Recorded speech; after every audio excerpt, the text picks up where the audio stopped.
Je vais rapidement présenter en français à la fois la session d'aujourd'hui et le principe de cette semaine, pratiquement, de ces 4 jours de Theory Now. D'abord, vous donner une information pratique. Toutes ces rencontres sont bilingues.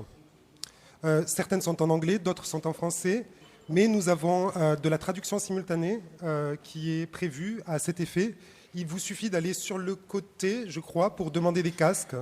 Donc je vais faire la présentation en français et la suite de la session, de cette première session d'entretien, sera en anglais. Voilà. Et de toute façon, avant chaque session, je dirai dans quelle langue vont se dérouler ces mêmes sessions. Je suis très heureux de vous accueillir à la colonie, dans ce nouveau lieu, et je voudrais commencer par remercier très très chaleureusement toute l'équipe de la colonie, particulièrement Kader Atia, Lucie, Sylvie, Zico, qui accompagnent cet événement et qui l'ont coproduit. C'était pour moi un plaisir de travailler avec eux et d'arriver à organiser dans un temps si court une manifestation qui est quand même relativement ample. Donc merci à eux. Je voudrais aussi remercier, avant de commencer, Margaret-Anne Hutton, qui est juste à côté de moi et qui va très rapidement vous dire quelques mots tout à l'heure sur le réseau de recherche qui organise cet événement. Theory Now, c'est un événement, c'est une manifestation hybride qui va articuler plusieurs types de paroles, des paroles et des gestes aussi, des paroles artistiques, des paroles plus universitaires, des paroles plus engagées et plusieurs types de formats. Donc on a voulu mélanger ces types de paroles. L'origine de cet événement est quand même très liée au cadre dans lequel on s'est rencontré avec Kader Atia, juste après le 13 novembre l'année dernière. Et Kader avait envie depuis plusieurs années, je crois, de créer ce type de lieu de débat sur le monde contemporain qui associe les artistes et les penseurs, la recherche et la création. Et si vous connaissez son travail, je vous encourage tous bien sûr à aller voir sa vidéo qui est en ce moment au Centre Pompidou. Vous savez que Kader est à la fois entre la recherche et la création. Theory Now fait aussi partie d'un ensemble qui associe plusieurs institutions plutôt universitaires qui sont entre l'Écosse, St Andrews et Glasgow, l'Inde, le Québec et la France, Paris 8. Et donc nous sommes à notre troisième événement après l'Écosse, le Québec, mais je ne veux pas trop dire ce que Margaret-Anne va dire. Donc, cette première session, nous avons souhaité inviter des personnes qui, ces dernières années, ont participé ou ont lancé, dans le cadre de Jacob, de grands projets de réflexion sur la notion même de contemporain, sur ce que contemporain veut dire et ce que sont les pratiques et les pensées contemporaines. Donc aujourd'hui, je suis heureux de vous présenter Jacob Lund, qui est professeur qui est à ma gauche, qui est professeur associé à l'université Aarhus au Danemark et qui a fondé, il y a un an, je crois, un programme qui s'appelle The Contemporary Condition, dont dans le réseau, je pense, nous nous sentons très proches, puisque c'est un programme qui, reprenant un peu le titre du célèbre livre de Jean-François Lyotard, La condition postmoderne, interroge bien une nouvelle inscription historique qui se cristallise dans ce mot contemporain. Donc, Jacob va nous présenter un petit peu ce travail et aussi, je crois, des livres qu'il vient d'éditer chez Sternberg Press, une série sur le contemporain. Nous accueillerons après Olga von Schubert qui travaille à la Haus der Kulturen der Welt à Berlin. Cette Haus der Kulturen der Welt sera d'ailleurs très présente aujourd'hui puisque nous écouterons à 17h tout à l'heure son directeur Bernd Scherer qui est ici.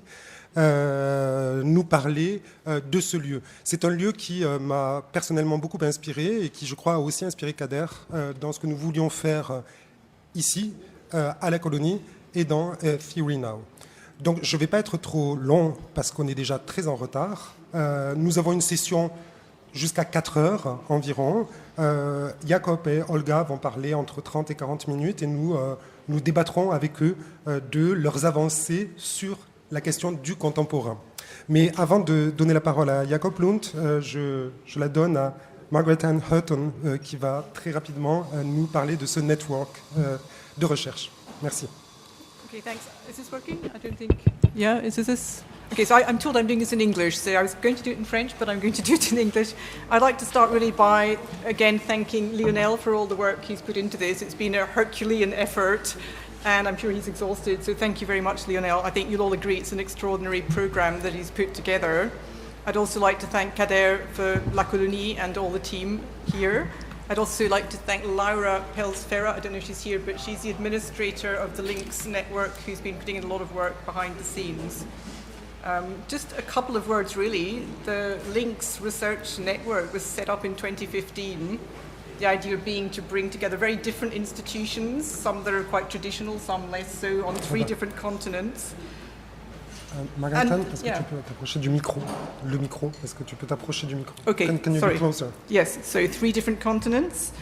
And this is actually the 3rd event out of 5. Our first event was held in Scotland. It mixed between St Andrews. We started off at St Andrews University. We then moved to Glasgow. Our second event was in Montreal, where we had a conference. So this is the 3rd of 5. And in a year's time, we're going to Delhi for the 4th event, before finally in 2018 coming back to Scotland. 2 of the other partners are here. Johnny, who's from the Glasgow School of Art. Johnny, can you wave your arm? Yeah. And also Ravi Sundaram, who's one of the other partners. Sorry, there you are. That's really all I want to say, apart from it's a network, so we'd like you all to be a part of it. The more people that join, the better. So if you want to get in touch with us, we have a Links website, and we also have a Twitter account @Contempt Studies. So if you want to get in touch, that's the way to do it. That's me done. Thank you. So, please welcome Jacob for your talk in English. Okay.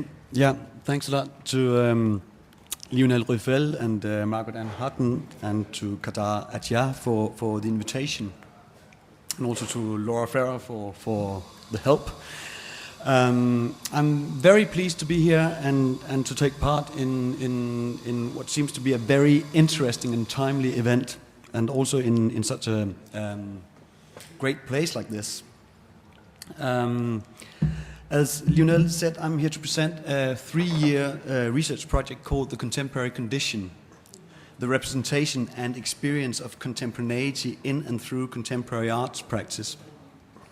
And as Lionel also said, that the title is you could say, megalomaniac pun on Lyotard's The Postmodern Condition, but it's also meant to indicate that we consider contemporaneity to be a better world-picturing term today than postmodernity, which was mainly orientated towards a Western historical context and developing out of and reacting upon Western modernity, and therefore unable to account for today's transnational globality, it seems at least. And Lionel asked me to explain in 30 minutes the motivation for launching this project, and also to present the theoretical approach and our activities. So I'll try to do that. So first, the motivation for launching the project. You could say that there were several reasons for launching this project, and apart from all the bad ones, which have to do with attracting external funding for university research and all those boring things, it is driven by the sense that media and communication technologies in particular are causing substantial changes in the ways in which we experience time and how we perceive phenomena like presence and the present. It's driven by a sense that something has happened and is happening to our relation to time, to our experience of time itself. In other words, we seem to be witnessing a change in the temporal quality of the historical present, which also means that we need to historicize the meaning of the notion of the contemporary.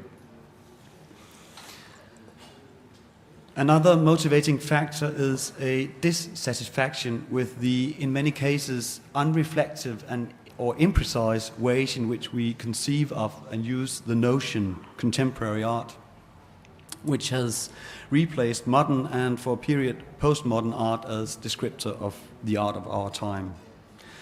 So we think that we need to develop a more critical concept of contemporary art and to clarify what it might mean. As Lionel Ruffel says, we need to update the theories of the contemporary. These two motivating factors are closely connected, as contemporary art, in its most immediate sense, is an art of the present, an art that somehow addresses and expresses the present. The question then is what this present is. What constitutes our, or perhaps more objectively, the present? What constitutes the present or the contemporary? When and where did it begin, and who takes part in it? Who is it shared by? That is, how far does it extend in space? Our present is a present, I claim, characterized by contemporaneity in the sense that it is a present constituted by the bringing together of a multitude of different temporalities at different scales, including different grand narratives and imagined communities developed during modernity. Our present is formed by an intensified global or planetary interconnectedness of different times and experiences of time. And this interconnection of times at a planetary scale is something historically new. We therefore seem to be living in an expanded present, a present in which several temporalities and times take part in what is perceived as present and as presence, and in making presence and the present come into being. Thus, contemporaneity is at once a periodizing category in the sense that it is our era, the time in which we live, and an experiential category in the sense that it is a particular relationship to time and to history, or maybe an experience of a loss of history, of a future moment, which is otherwise what has defined the basic human experience of the temporal, at least since Martin Heidegger. The fundamental point of departure for the research project, The Contemporary Condition, is to investigate contemporaneity as a defining condition of our historical present. As I just indicated, contemporaneity refers to the temporal complexity that follows from the coming together in the same space and time, the same here and now, of heterogeneous cultural clusters generated along different historical trajectories across different scales and in different localities. You could also say that contemporaneity occurs through the bringing together of different Eigenzeiten, understood with sociologist Olga von Schubert as the totality of a person's or group's ideas and experiences of time. With the overall aim of questioning how contemporaneity affects our experiences of temporality and the formation of subjectivity in time, our primary material and object of analysis is contemporary art, as we subscribe to the basic assumption that art can operate as an advanced laboratory for investigating processes of meaning-making and for understanding wider developments within culture and society. We thus understand contemporary art to be an art of contemporaneity, an art that thematizes, represents, articulates, and perhaps even produces contemporaneity as an object of experience. And this is the more critical concept of contemporary art, understood as an art that in one way or the other articulates the temporal complexity that follows from the bringing together of different times in the same historical present.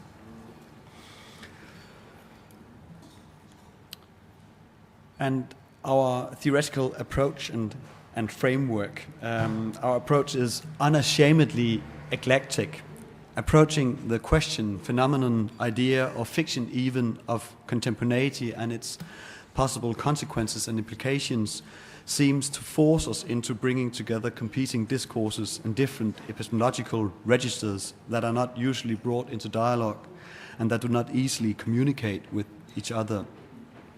Actually, an important part of the project consists of trying to bring these different discourses and disciplines into dialogue. And what we think distinguishes our project from most existing research on contemporary art is firstly our focus on the issue of temporality and the consequences of contemporaneity for our understanding of and experience of time, temporality, and history. And secondly, we focus on the significant role of media and information technology in bringing contemporaneity into being and in visualizing it. And thirdly, we try to incorporate knowledge production through artistic and curatorial practice and to investigate contemporary art as this presentation, articulation and production of contemporaneity.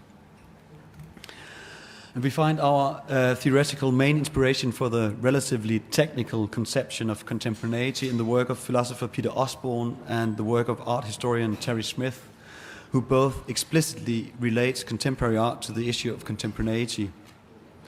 Osborne observes that, and I quote, Osborne, what seems distinctive and important about the changing temporal quality of the historical present over the last few decades is best expressed through the distinctive conceptual grammar of contemporaneity, coming together not simply in time, but of times.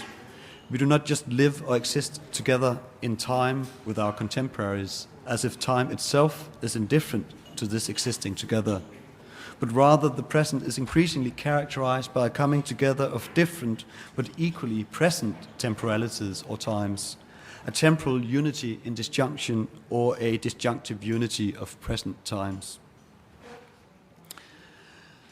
Whereas Terry Smith understands contemporaneity from a more experiential point of view as, and I quote Smith, the constant experience of radical disjunctures of perception, mismatching ways of seeing and valuing the same world in the actual coincidence of asynchronous temporalities, in the jostling contingency of various cultural and social multiplicities.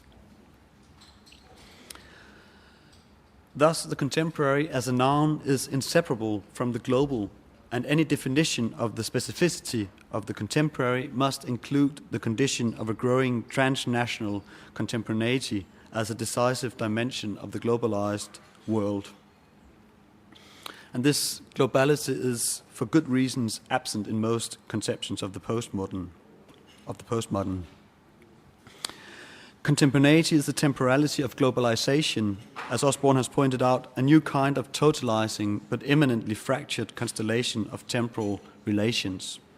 While Terry Smith talks of the current conditions as being characterized by the contemporaneity of divisive differences, but also by a general or widely shared situation, which is mainly a shared situation of uncertainty, for instance with regard to the Anthropocene and global climate change, which, so to speak, forces a planetary contemporaneity, a planetary shared presence and potential absence upon us as a species, as also theorized by Dipesh Chakrabarty and Bruno Latour.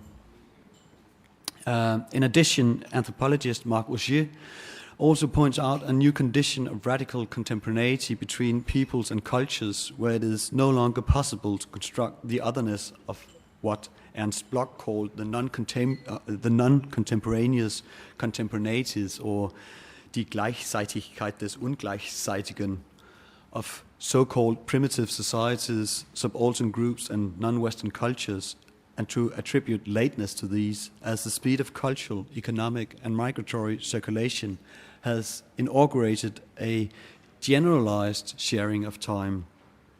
The world's inhabitants have at last become truly contemporaneous, Auger states, and this was in 1994, I think. An aspect, however, that remains largely underdeveloped in these otherwise highly nuanced conceptualizations of contemporaneity is technology's conditioning of temporality. It goes without saying that technology and so-called digital culture plays a highly significant role in the shaping of our world pictures and in creating the idea of the contemporary. And we are therefore trying to investigate contemporaneity, this temporality of globality itself, in relation to the media and informational technologies that have helped and still help to make it possible. Contemporaneity and the role of technology and media therein are double-sided, as should be clear, it is not only a contemporaneity of differences, but also a contemporaneity that allows for synchronization and standardization in the service of capital. As materials culture scholar Bill Brown has remarked, the economy shapes our contemporary media landscape but that economy itself has taken shape, assumed its global spatiality and instantaneity as a result of new media. Indeed, the psychological, social, and political effects of technological communication have been so profound and so profoundly internalized by human consciousness that they often remain imperceptible. The internet in particular can be seen as a medium of contemporaneity, and according to, for instance, media archaeologist Wolfgang Ernst, the communication platform, the World Wide Web, operates as a kind of time factory. Real-time web and communication practices such as instant messaging, making use of technologies that permit users to receive information as soon as it is published, constitute a temporal field where the message of the medium is immediacy, serving to create the illusion of a pseudo-co-presence. The internet, therefore, is not only the space of an enormous global generalized archive, but also of a technical compression of time, because of an extremely accelerated processing of information, which creates the illusion of a pseudo-co-presence, a, technically speaking, as-if co-presence, which is by the human perceived as co-presence. In Ernst's compelling analysis, this means that communication is not primarily about exchange of meaning, but about time sharing, about being present at the same time and sharing the same temporality. And these technologies that create co-presence and are thus making possible global-scale circuits of what philosopher Bernard Stiegler would call trans-individuation, or its negative version in the form of disindividuation. Trans-individuation designates processes of co-individuation within media and symbolic environments in which the individual I and the inter-individual we participate and are transformed through one another. It thus conditions all social transformation, and the individual's participation in the social also implies a participation in the much vaster individuation of the media, language, images, etc., through which we communicate. That is, the media that interconnect and make us contemporaneous. Our sense of time and our subjectivity are formed through such processes of trans-individuation, and according to Stiegler, and I quote Stiegler, techniques, far from being merely in time, properly constitutes time. Another way of conceptualizing and visualizing the information architectures and infrastructures that enable contemporaneity and the coming together of times is the development of planetary scale computation theorized by sociologist and architectural theorist Benjamin Bratton as the stack which interconnects a number of different layers and facilitates interpenetration between digital and analog times and between computational, material and human times, bringing into being a kind of planetary instantaneity in which everyone and everything takes part.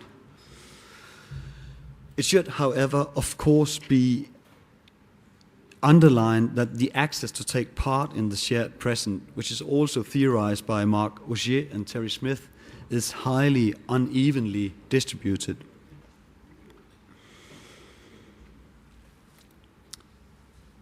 I would like to briefly go back to the consequences of contemporaneity for our understanding and experiences of time, temporality, and history. So we are trying to take seriously what Walter Benjamin has taught us, that time is not an empty duration unaffected by the events that fill it, and that time itself has a history and politics. That time is mediated, constructed, multiple, and asymmetrical, neither homogeneous nor blank, and there are many different coexisting ways of being in time and belonging to it. The contemporary points to an awareness of what it is to be in the present whilst being attentive to the presence of other kinds of time. It designates a multi-chronicity and a thickening of the present in contemporary experience, an extension of the present beyond the immediate instant, back and forward in time and across the planet. In terms of history and temporality, the project investigates how contemporaneity challenges ideas about history and progressive linear time, and how it relates to theses on the end of history and the end of art history by in particular Hans Belting and Arthur Danto, as well as concepts of anachrony and anachronism, especially in Giorgio Agamben and Georges Duberman. And in a mode critical of some of the dimensions of the contemporary condition, it asks, what are the implications of a loss of a future moment, of a present that keeps expanding and reproduces itself without leading to any future? A feeling that the historical present in which we live is no longer defined by the directional vector of historical development. The project thus also tries to criticize the phenomenon of presentism and uncritical celebrations of the now, in continuation of, among others, historian François Atelier and his notion of regimes of historicity that refers to the way in which the relationship between past, present, and future is articulated by how individuals or groups situate themselves and develop in time. Atelier sees a contemporary regime of historicity where the past and the future are regenerated only to valorize the immediate, as replacing the modern regime of historicity where the present and the past were conceived in terms of the future, and history was seen as a continuous process towards a qualitatively different future. The present ways of articulating past, present, and future therefore not only makes our present here and now different from previous presents, but it also testifies to a change in our experience of time itself, an experience of an ever-expanding, perpetual present, which in a certain sense can be seen as a time relation that has no temporal horizon other than itself. The virtual effacement of the categories of the past and the future means that the present is omnipresent, as Atelier says. But if presence is all there is, then nothing is present any longer.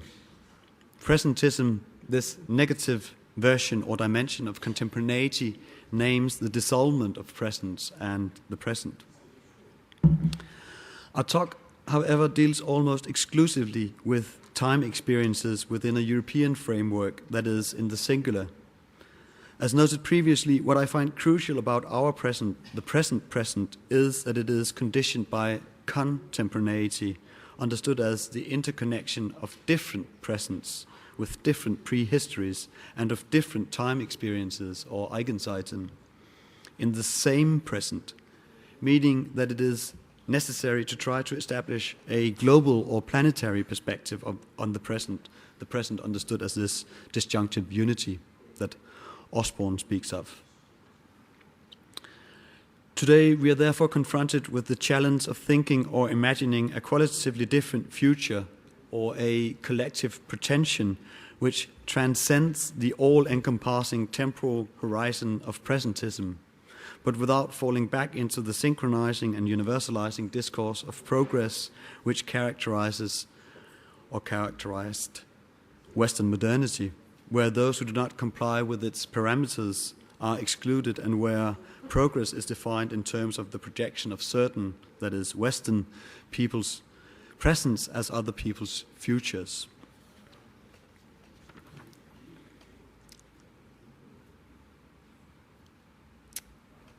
So this was an attempt and an outline of the overall theoretical framework and approach of the project. And I should perhaps say that our research group consists of 5 core members, and that this overall project is divided into 5 sub-projects, focusing on the first one on practices of live coding in relation to concepts of real-time, microtemporality, and machine time.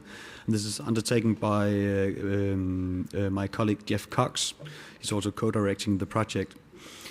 And a second sub-project is on biennial form and transnationalism, on the biennial as an exhibition format that perhaps produces and represents contemporaneity, undertaken by a PhD student called Kammer Jul Jepsen. And the third one is on archives as operative memory, on artistic and curatorial responses to archives and changing relations to past, present, and future, undertaken by another PhD student called Anne Kølbæk-Iversen. A fourth project is a practice-based project that investigates contemporaneity through artistic practice, undertaken by a postdoc called Rina Gafarda, who's just been appointed. And the fifth one is my own sub-project. So apart from developing the overall theoretical framework, I'm doing a sub-project on, you could say, artistic practices that take the global image circulation or the economy as their artistic material. You could say it's about artistic image politics on contemporary conditions. And I should say that these sub-projects, of course, are not sort of exhaustive of the overall project and could be supplemented by a number of other projects. They merely sort of reflect the individual research interests of the group members. So, in short, this project is about how globality or planetarity affects our experiences of time and how this is articulated or presented in contemporary art. You could also call it the aesthetics of contemporaneity. And as for our activities, Lionel mentioned that we are doing this book series with Sternberg Press. This, which is, you could say, it's an inquiry into the contemporary condition from a range of different perspectives and disciplines, seen from art history, media archaeology, media geology, philosophy, technological culture, curatorial studies, computer science, etc.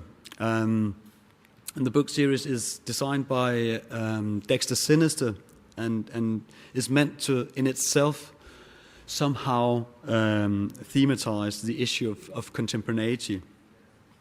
And the design rationale was that it should be more like a set of bulletins or almost newspaper-like.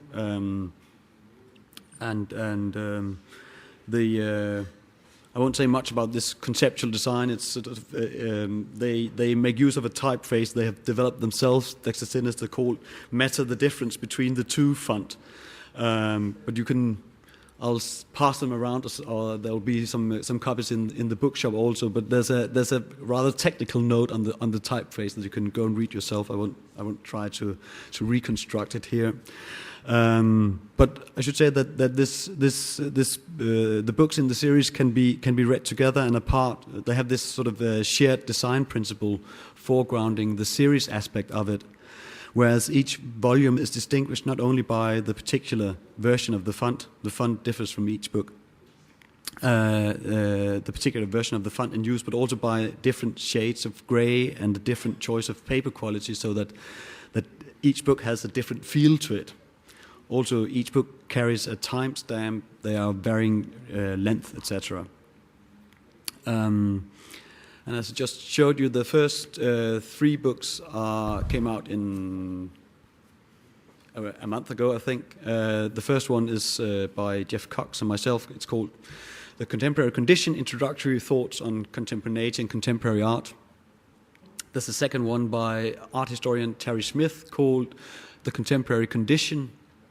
And the third one is by media theorist, media geologist Jussi Parikka. It's called A Slow Contemporary Violence, Damage Environments of Technological Culture. And we have forthcoming books by media archaeologist Wolfgang Ernst on the delayed presence, by art historian Mikkel Bolt Rasmussen on the relationship between contemporaneity and capitalism, by artists Rax Media Collective, by philosopher Peter Osborne, to name some, apart from the members of the core group who will also all produce a book. And then I guess this would be the most sort of relevant thing to mention here of our activities. We're also doing a lecture series and workshop as all other research projects do. So I won't get into that. But next year we're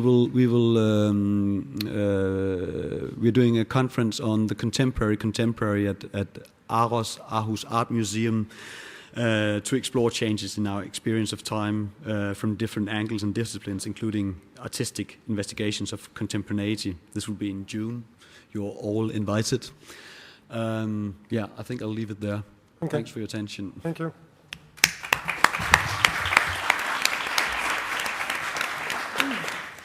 Maybe technically we're going to have a Q&A moment with you, Jacob, and then a quick, very short pause, a short break, just to set up the video project and the projection, because the video project just arrived, so we need a couple of minutes to set up. So 10 or 15 minutes of Q&A with Jacob. Maybe I can start, but it will be nice if other people go on with their questions. But you have asked one. Maybe my question, I feel very close of your, from your statement and your analysis of the contemporary. But I have a question about this multi-layered time. Okay, time has changed. But we, as humans, don't have decided to change time. It was not a consensus to change our conception of time. My view on that, and I want to ask your feelings about that, is that the most important, maybe, issue of this time changing is the critic of modernity, and especially the different studies who have produced this kind of critic of modernity. Obviously, the postcolonial studies. Because if we think about a planetary system, we don't think about a globe, but we think about an agonistic planet with different stories, with different histories, with different conceptions of history. My view on that, and I want to ask your feeling, is that the most important is that the hegemonic conception of time, which has been dominant during the modern period and has erased the other conceptions of time, has been challenged by the postcolonial studies, the queer studies, and even the media studies, in a way. The media studies have introduced, UC Parika, the book of UC Parika is absolutely fascinating that you have edited. It's a very, very important book to my mind. But what are your analysis of this time change? What has changed in our times? We haven't decided that we live in a multi-temporal reality or multi-layered temporality because it's cool. It's because we have other conceptions challenging the linear process of history.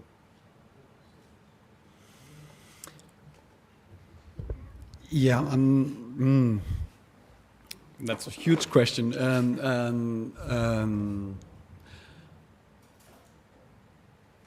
I'm not saying that we decided to change time. I think that's part of the problem, actually. That there are so many competing, coexisting conceptions of time. But I'm from the point of view of you could say when you talk about modernity, when you talk about imagined communities, when you talk about national histories, you could say that it has become impossible to how to say insisting on. That already happened with postmodernity. You could say that insisting on these sort of national narratives, but my point is that even though they are still carried on somehow, but they are carried on with the consciousness and the knowledge of other narratives, and it's impossible to, even though we've all had all these sort of processes of how to say renationalizing politics. It's you can actually also say that takes its point of departure from a globalized or this interconnectedness of the planet, a way to try to sort of move back to a more singular national historical whatever conception of time. And I'm that was sort of to respond to on the national level. But I would say that, for instance, also when talking about what has happened with the concept of contemporary art, this is the point of Hans Belting and Arthur Danto, that it just happened. There was nothing. There was no slogans. There was no sort of clean break with what went before. But suddenly it was fragmented. Even though that there's this consciousness of what is going on everywhere, and we have the efflux messages ticking in every second. But they don't constitute a shared project any longer, which was and I don't think that was also a speculative construction, that there was some kind of shared history during modernity, but it's that sort of idea of the shared, or taking part in the same, also maybe even in the same art history that has been made obsolete somehow. And maybe just a follow-up question. Because I share exactly your conception of time, don't we think that we are a bit naive? Because in a way, the US election last week and the French election within the next month is an attempt to reintroduce an homogeneous conception of time.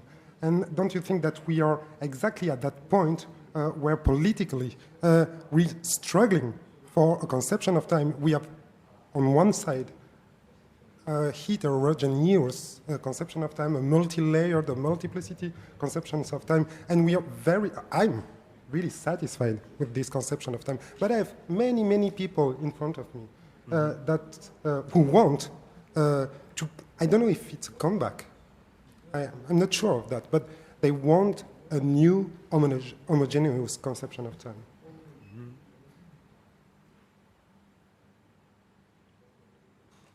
And what was the question in that? I don't know, because it's embarrassing for people like us to see that we could be naive in a way. Not you, maybe, Jacob. I am.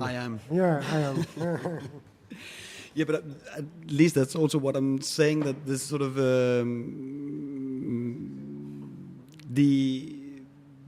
least the idea, or this.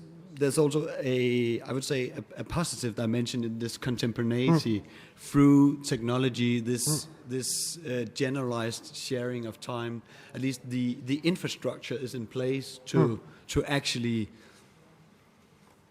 generate these very sort of large-scale trans-individuations, you could say. And so there is hope for what someone like Stigler would call a collective pretension. But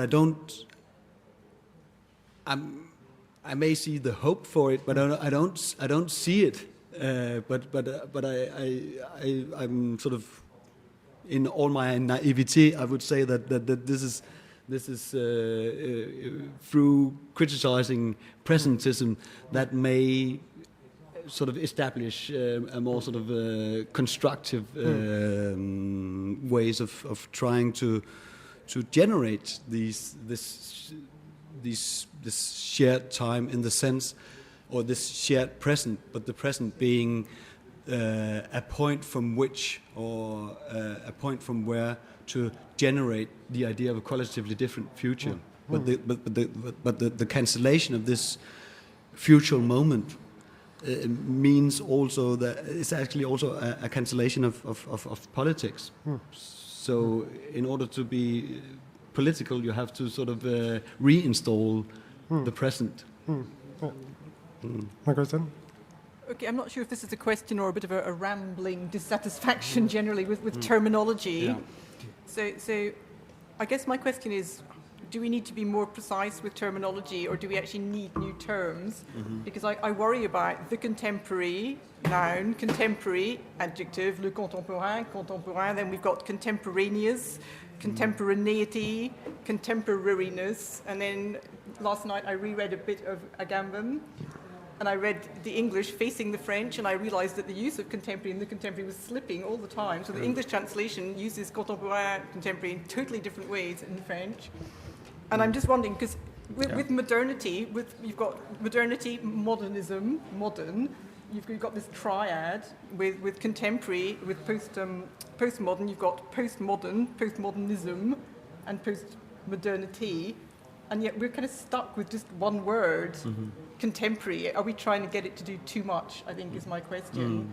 Because, postmodernity is geopolitical, postmodernism is more or less aesthetic, cultural, and then we end up with this, and on top of everything else, contemporary has the non-academic sense that we can't get rid of. It's in our heads, it's part of everyday language as being about time. So to me, it's a kind of label that's somehow overloaded. It's trying to do too much. It's trying to be three different things. So you end up with bizarre barbarisms, like having to talk about the contemporary. So do we need to make up new terms to talk about what we're talking about? But that's what I'm. I would say that someone like Giorgio Agamben, that's what I meant about sort of historicizing the contemporary or the notion of the contemporary, because in Giorgio Agamben, the contemporary is something that applies to, and that's also about a person in Agamben, and it applies to all points in time. Nietzsche was also. Nietzsche's untimely meditations were also contemporary in Agamben's view. So in Agamben, it's about sort of a disjunctive relationship with your own time and about anachronism. And also in someone like Georges Duberman, it's also his idea of anachronism is also something that applies to all points in time. But that's why I'm sort of maybe a bit clumsily try to speak of the contemporary, to insist on it's different from the contemporary that Giorgio Agamben and, for instance, Duberman speaks of, because this contemporary is about this present, this time that the contemporary person in Giorgio Agamben relates to is different from the time Nietzsche was relating to. And what's special about our time, about our present, is this interconnectedness, this coming together of different times in the same historical present, and that's something historically new. So it's actually this notion of contemporaneity is fairly technical. It is about the coming together of different times and temporalities in the same present. That's contemporaneity. That's what we take from Peter Osborne and try to develop from there. So you're saying that the contemporary is characterized by contemporaneity? Yeah. So you're not using the two words synonymously? No, I would, yeah. Okay. Yeah, but it is a bit slippery, I admit, sometimes, yeah. But at least the contemporary in Agamben's sense is ahistorical, and this is trying to make it historical. Yeah, I get that, okay. Okay, so maybe we can take a question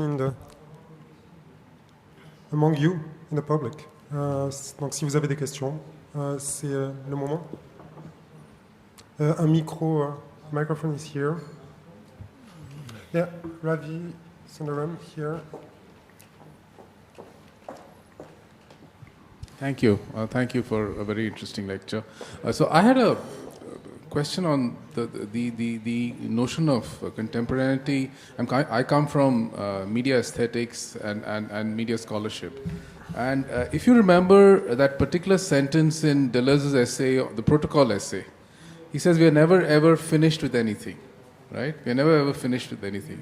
So it is written much before the contemporary media age, but it almost anticipates, it summarizes in this brutal form this notion of time without any exit or without the future, you know. It's a time of ceaseless transit. The time of the internet, it's a time of ceaseless transit.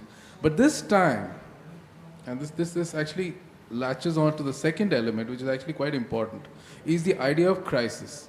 Crisis is constitutive to the apparent notion of ceaseless transit. The production of crisis, which could be anything, the software doesn't update, Trump wins the US election, right? This notion of crisis is constitutive precisely when the future is out. You have to you go from crisis to crisis. And this design actually transforms the whole experience of tempora, particularly the classical debates. Say the block, what Bloch was talking about. Now it's built into the design of the everyday as it never was before. Now the question is, how do we bring in this whole relationship of attachment? Because I think attachment is being mobilized in this temporal regime. Particularly you see this in all authoritarian projects, the right-wing projects, this constant yearning for attachment that comes through crisis, that is mobilized through crisis. And we saw this in the US election. I think it's something we need to think about because this is something that's usually not, the people working on attachment and affect are very different from the people working on time.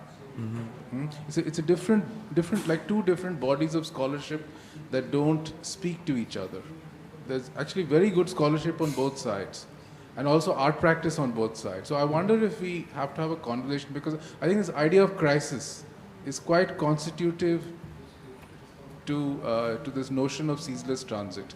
Mm-hmm. The cancelling of the future and the way in which you densify the presence. Yes, it's an internet, is a time factory, but it's a different time factory, where the touching of the present through your object, through your thing that takes on lives, transforms this whole notion of presence, I think.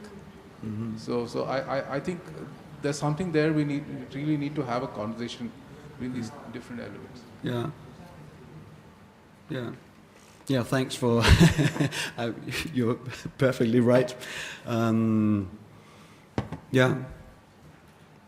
But I think what characterizes this present that I'm trying to talk about is also that this transitoriness that you're talking about, also this actually the experience of being in a crisis, which can be sort of productive, that the transitoriness is being cancelled out through this sort of constant expansion of the present. So it won't. The transition. There will be no transition to something else. It's like this sort of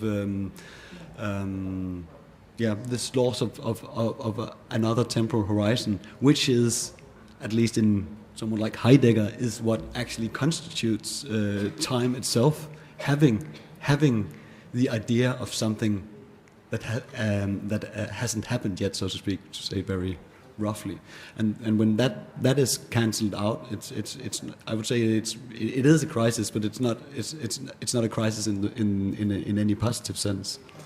But yeah.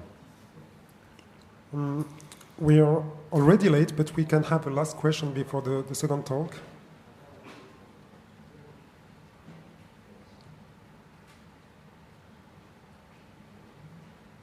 Yeah.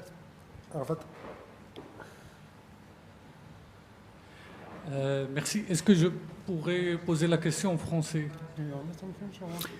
Most, I hope. Je vais essayer de simplifier le plus possible. Ah, ok. Now I do. Alors, merci pour ton intervention. Je voulais rebondir sur la question terminologique soulevée là et parler justement et Lionel aussi a évoqué quelque chose comme on dit conception du temps, la conception du temps. Ma question est, est-ce que notre approche du temps doit passer par une conception? C'est-à-dire, quand on dit conception, on soumet déjà le temps au concept. Le concept qui est issu déjà d'une interprétation précise, déterminée du temps, en tant que ce qui va me représenter le temps, là, le rendre présent. Donc, est-ce qu'on ne tourne pas en rond si on commence à interpréter le temps comme conception, alors qu'on peut-être que si on cherche cette disjonction dans le contemporain, on ne doit pas approcher le temps par d'autres moyens ou d'autres chemins que la conception, c'est-à-dire aussi que la théorie.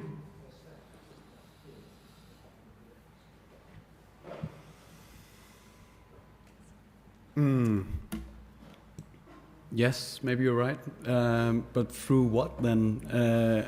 That's the constant problem that you meet when talking about time, is that time is sort of a transcendental category, to speak with Kant. So you use time to define everything else, but time itself is very difficult to talk about. So yes, I also sense this. I admit there's this sort of the dog chasing its own tail in trying to get to grips with this. But did you have any suggestions on how to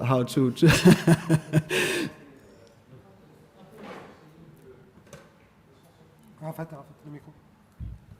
La poésie, par exemple. Poetry. Yeah. Par exemple, je ne dis pas que c'est un chemin le plus sûr. Mm-hmm. Yeah. I think that during the lunch break we were also talking about the possibility of literature and poetry being, or its ability to articulate contemporaneity. And I think, yes, you can articulate presence through poetry. You can speed up time. You can slow down time. You can do all kinds of things through poetry.